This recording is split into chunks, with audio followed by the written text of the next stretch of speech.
Hi everyone, it's Yael here.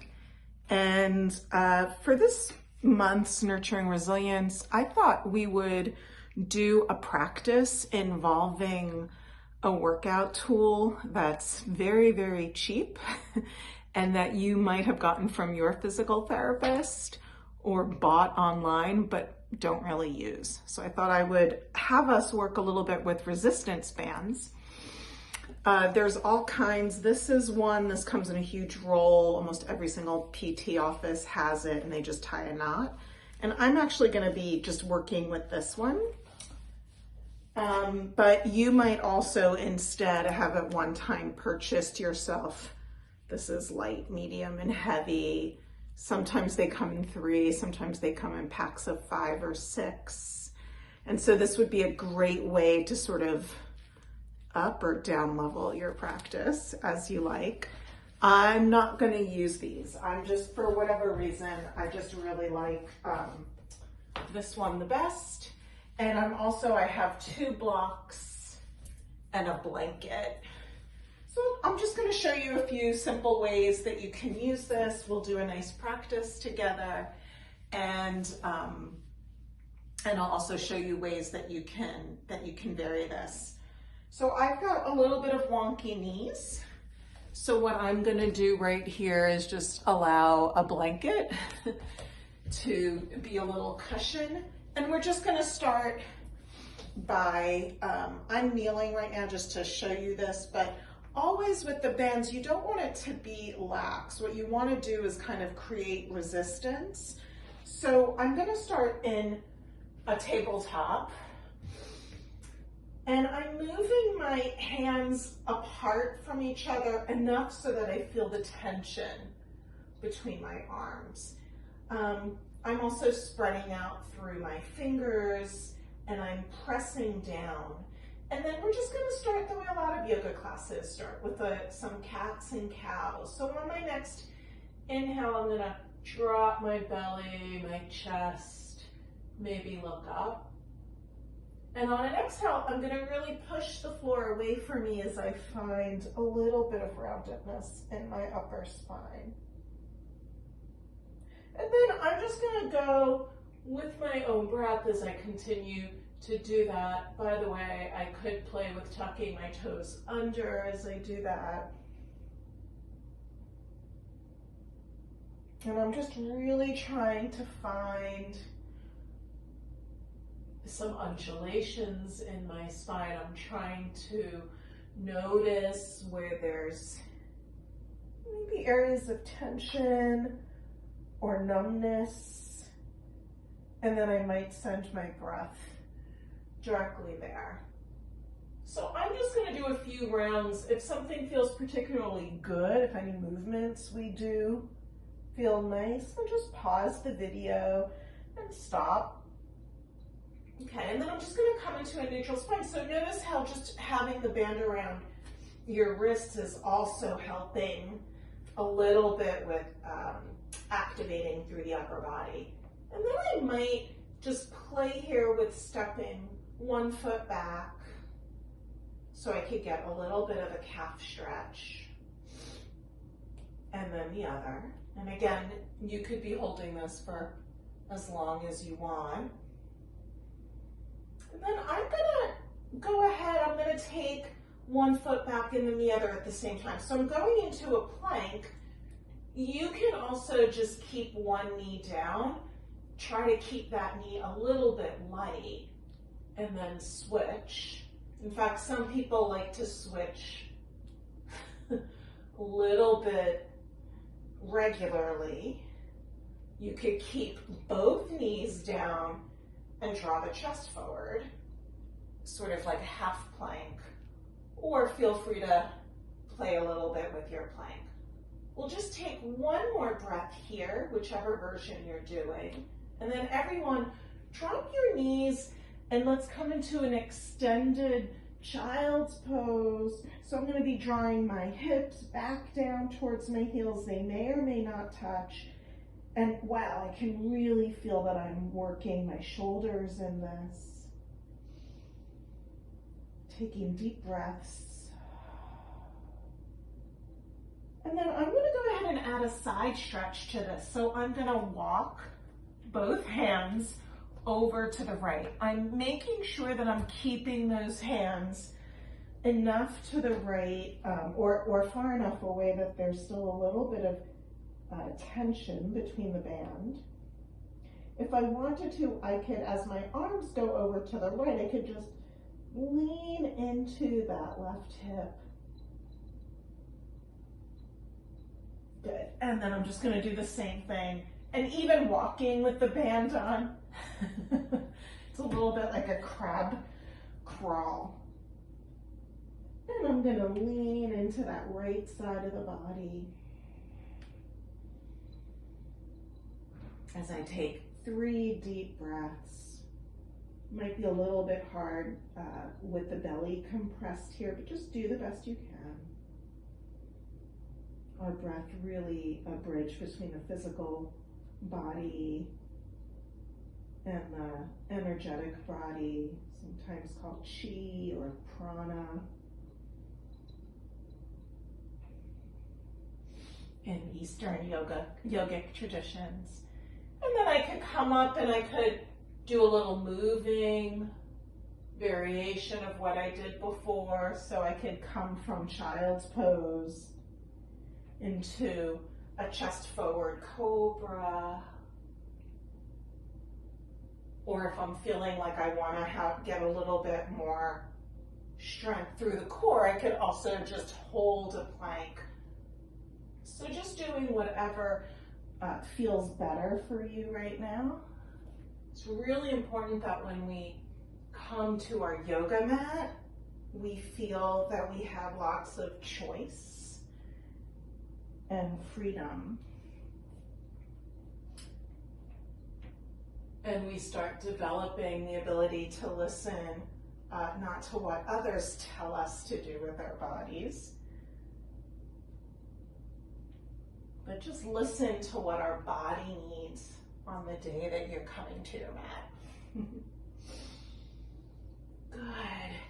So now we're simply gonna come, and again, if you have wonky knees, you can come to any kind of seat. You could kneel, you could even stand up. I'm just gonna sit with my legs folded back behind me.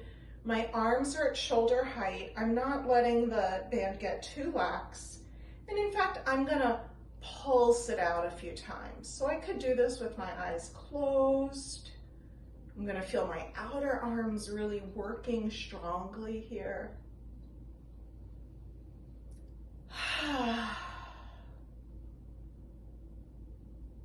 Just taking however many pulses feel good and just giving yourself the opportunity to breathe and feel strong here. This is one of the ways that we become a little bit more resilient. There's a Turkish proverb that says better to strengthen your back than lighten your load. We're strengthening our arms, but it's the same idea. Good. And then I'm just gonna release that band. Notice what I feel. You might feel something even in the wrists, in the outer arms, in the shoulders, just a general sense of ease.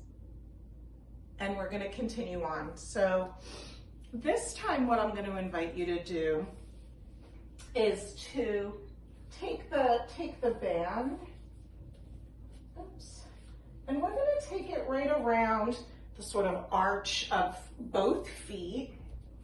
I'm going to return to a tabletop. By the way, for those of us, if for any reason tabletop on your hands isn't comfortable, remember, first of all, you can always walk your hands forward. You can always come into fists. And I always like to have a set of blocks or even two, because for some of us, coming down onto the forearms is much more comfortable. And the blocks just give you a little bit of height away from the mat. So see what you want to do. Actually, maybe I'll demonstrate this with my hands on blocks. That'll also give us a little bit more comfort through the shoulder. And we'll just go ahead by taking one leg back and then down. Other leg comes back, and then down. So this is sometimes called hunting dog in yoga. I'm just starting to work this back body. And so many ways to do this. If you prefer, you could just stay working with one leg. You don't have to bring that knee down to the ground. You can sort of curve it in and then press it out. It's a really nice way of working here. And you might do like 10 to 20 to 30 reps, especially those of us that have low back issues. This is really strengthening through the back body. And I'm just gonna switch here. Strengthening through the back body is really gonna make a big, big difference in how you feel. All right, so we could always alternate knees or do one at a time. The other thing that we could do, I'm just gonna do 2 more just to even out time with both glutes. The other thing that you could do, and this is going to add to the balance, is when you take your right leg back behind you, reach your left arm up. And you could stay here in stillness, or you can begin to pulse that right leg, just gently up and down.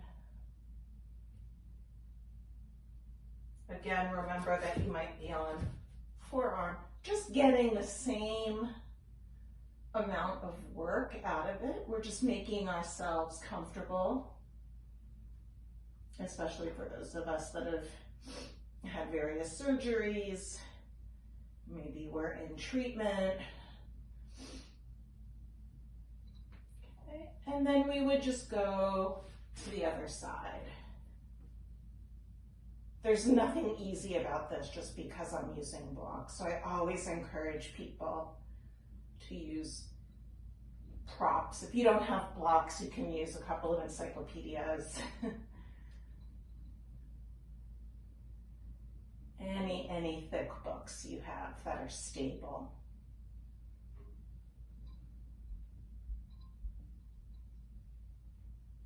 Good, let's just do one more. Pulse here. And then you could always take a child's pose again. You're not really gonna feel very much because of the band, because of how it's placed. And then I'm gonna suggest we come into a downward facing dog. So I'm just gonna move the band to my ankles. I think what I'll do is demonstrate with these 2 blocks. And notice that you have to take your feet a little bit wider apart so that you keep that resistance. We could hang out here for a number of breaths. You could also have fun here, just inhaling to rise off the heel and exhaling to come down. I'm going to show you another way that you could do downward facing dog if you can't put this amount of pressure on your arms. So if it's okay for you, stay in down dog. If not, you're going to find the back of a chair or the piece of furniture. I'm just going to readjust very gently here. So I would use my bookshelf, and you could use any level that feels good for you. Walking your feet as wide apart as feels comfortable, okay? Whether you're doing down dog at a piece of furniture, and again, the higher you go, the easier it'll be. Not to say that it's easier, but really do what your body needs. And then what we're gonna do from here is we're gonna lift. I'm just lifting the leg that's closest to you. I'm just lifting one leg and I'm bringing it in. Lifting one leg and bringing it in. And I'm keeping the toes pointed in front of me or down, and I'm gonna show you what this might look like if you're doing down dog at the floor just now. So if you're doing down dog at the floor, I hope it's not too bothersome that I keep changing the angle. I just want to be inclusive of different bodies. So if you're doing down dog at the floor, and again, I'm just going to use the leg that's closest to the camera. You're going to lift up, and you could either come straight down and back up, or you could bend the knee in and then lift.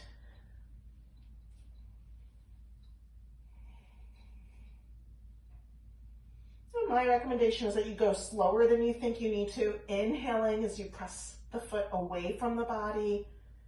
Exhaling as you come back.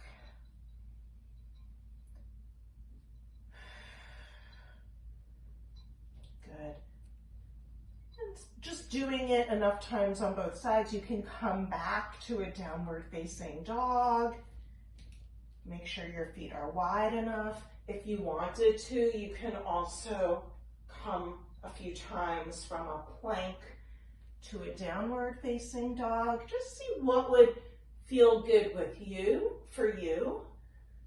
You could always take a break in child's pose.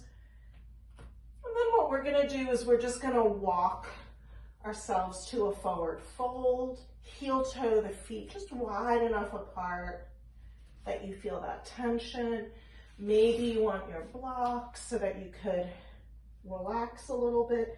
Feel free to bend into one knee and then the other. Shake out your head.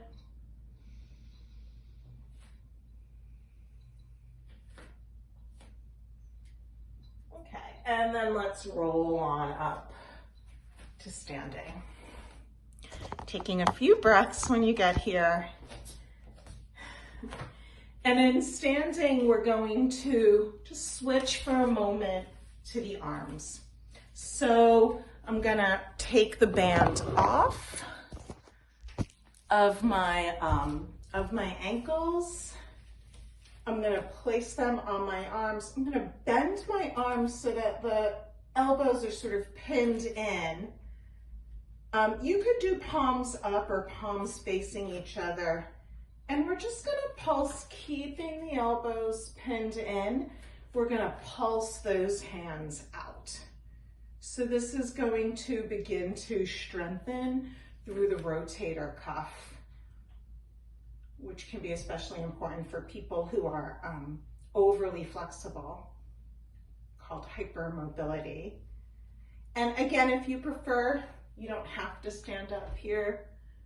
You could always come to a seat and do this.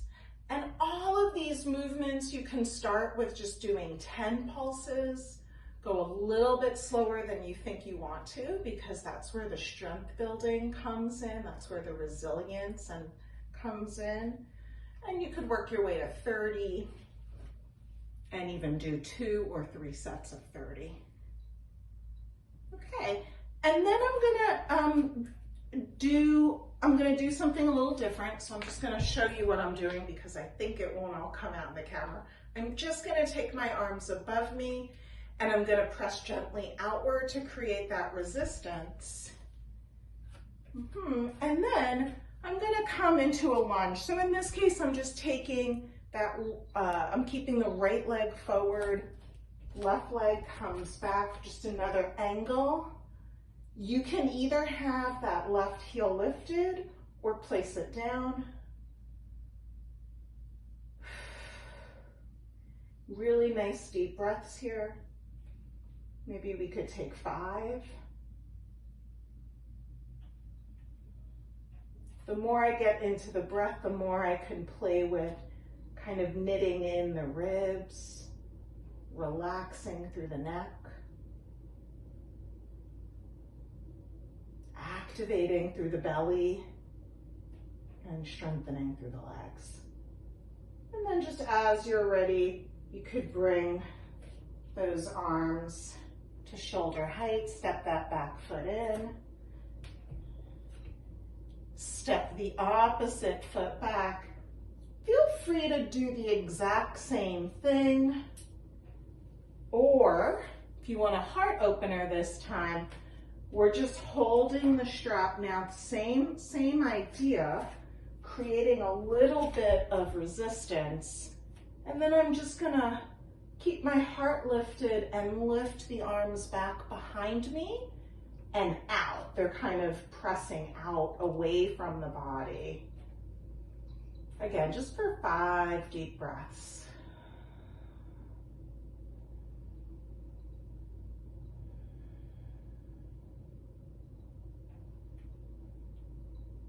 So I'm doing this still, but of course in your own practice, if you want to pulse, either pulsing out or very gently, be really careful of the shoulder joint, which is a more delicate joint, for example, than the spine. You could also press up. And then we're just gonna release, come into mountain pose, just sort of feeling what you've done for a full breath. I know my body already feels different than it did when I started this. And then we're gonna just take one foot. I'm taking my right foot to the strap. I'm pulling the strap towards the side. You could step at about hip width apart. And I'm just gonna do some side bends here.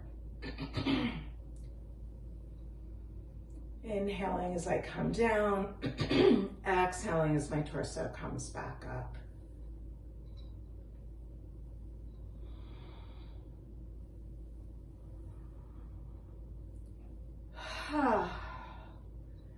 Especially if you get heated, you're welcome to do a sigh through an open mouth.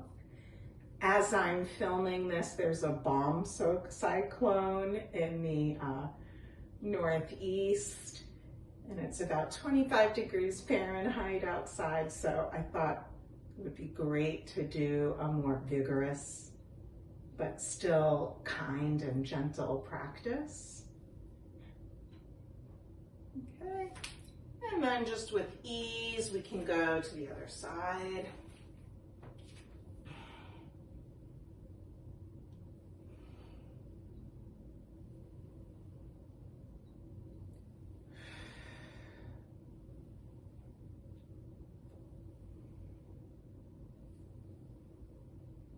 Breathe, the most important part of yoga. So you don't have to be doing any of the postures.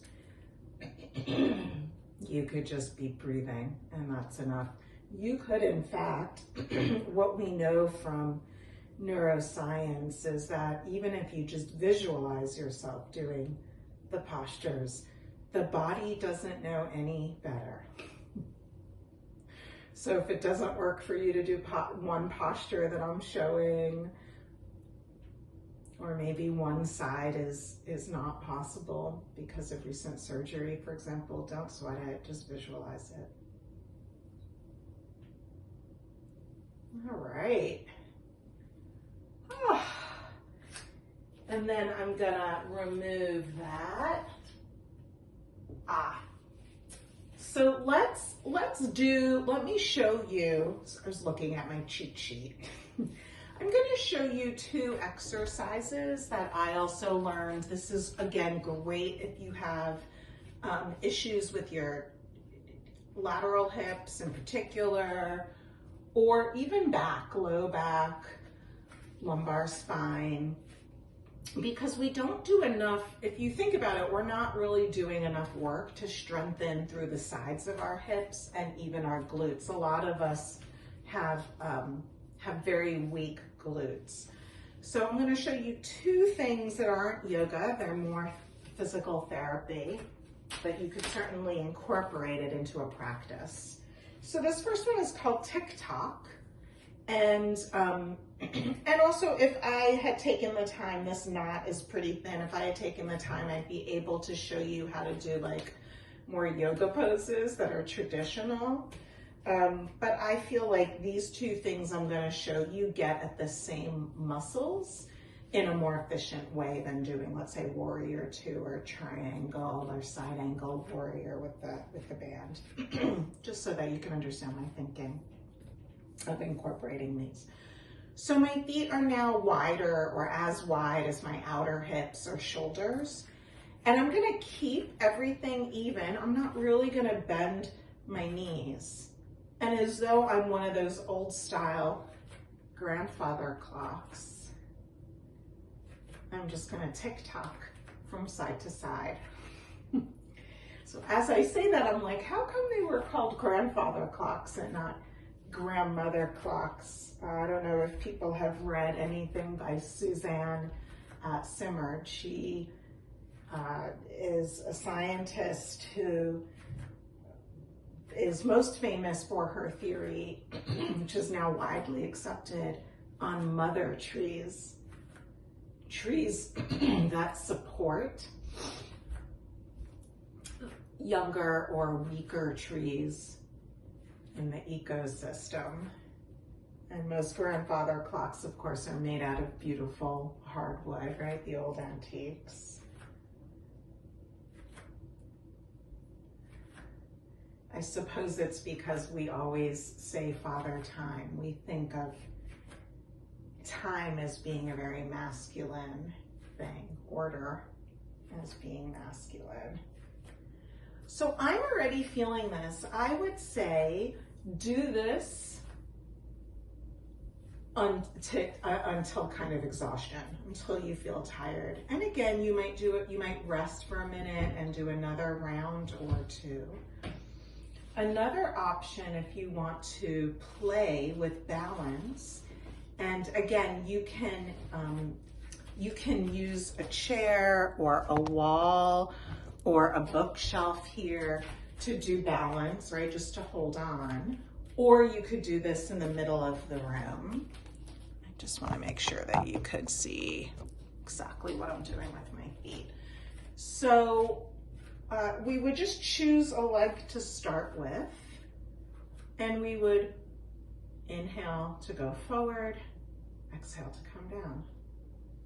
Inhale to go out to the side, exhale to come down. That foot can come down or not. Inhale to take it back behind you, exhale. Or you can just do it without the breath, but just going to the very edge. So we're working 3 planes here. Forward, sideways, and back.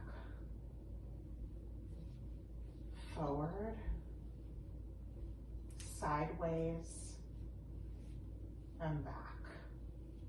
And I'm just gonna even myself out just because of the length of this video. But again, feel free to pause me, and it might feel good for you to do 10 of these. Maybe pausing in between reps. Listening to your favorite music or a podcast. There's actually a wonderful interview with Suzanne Simard on Being with Krista Tippett.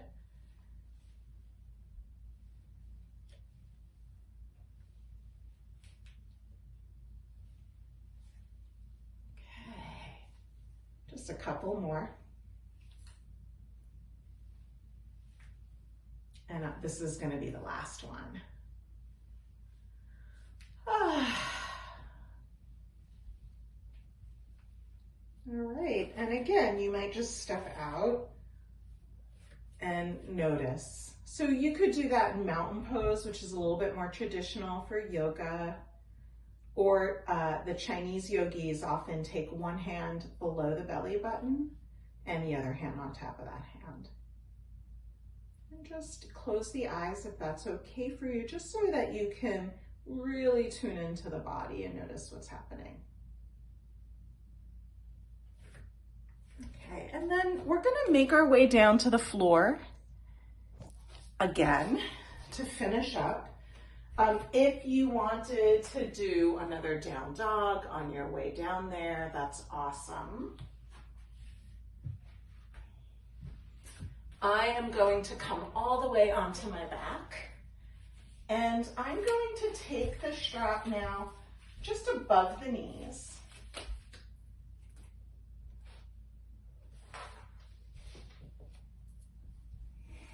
Back body nice and comfortable. If you want to wiggle a little bit, that's great.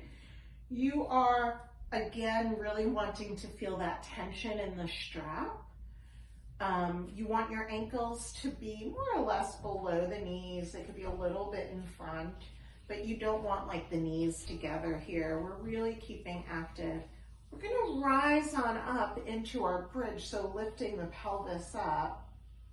And then we're going to pulse the knees apart and together, apart and together. So now I'm really working the inner thighs, and those inner thigh muscles are really related to the pelvic floor. So again, if there's any pain in the pelvis, low back, which is also part of the pelvis, right? Hips, also part of the pelvis, then beginning to strengthen through the inner thigh muscles, called the abductor muscles, is also really beneficial. Your arms can be anywhere, on the body, off the body. And you could try to keep yourself lifted when you separate through the knees, but feel free also to do a little dip. Maybe notice for yourself what feels better, what activates more. I'm also getting some activation here through my glutes in the back of the pelvis.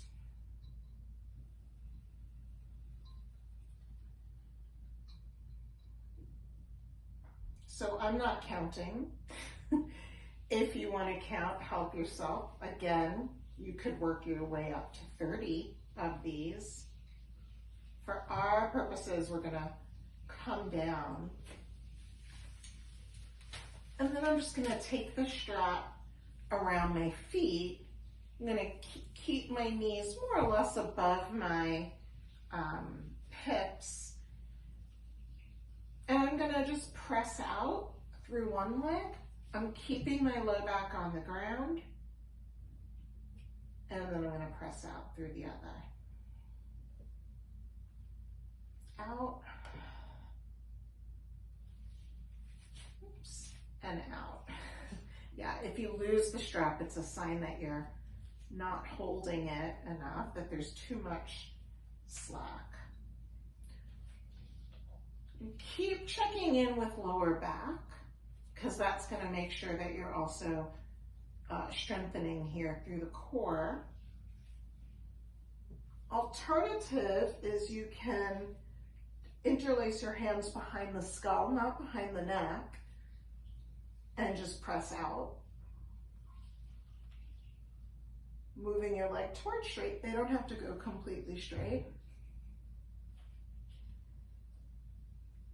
And another alternative is you can add in a little upper body twist so that we're doing the bicycle.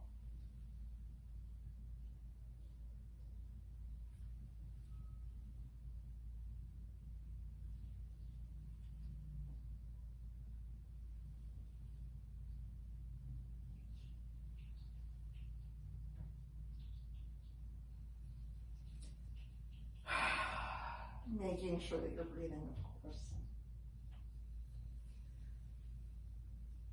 And then, whenever you're ready, I'm just gonna finish up the side.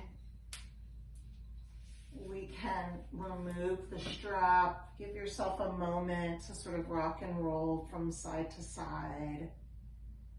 You might feel really good after that to twist by dropping the knees to one side, taking a few breaths,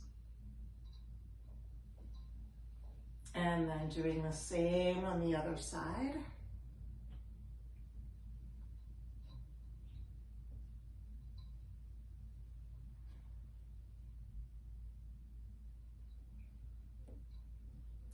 And then I'm gonna come into a butterfly position lying down. You might take your 2 blocks and just have them support your knees.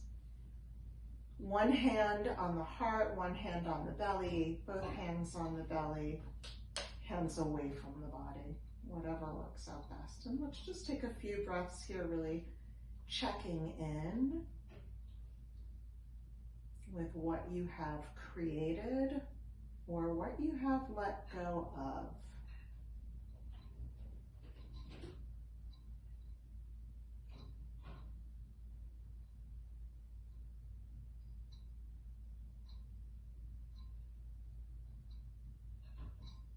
If you have more time, stay here for as long as you like. If not, you could gently bring the legs together. Press yourself up. So thank you so much for joining me today. If you have any questions, I'll look forward to answering them. Enjoy.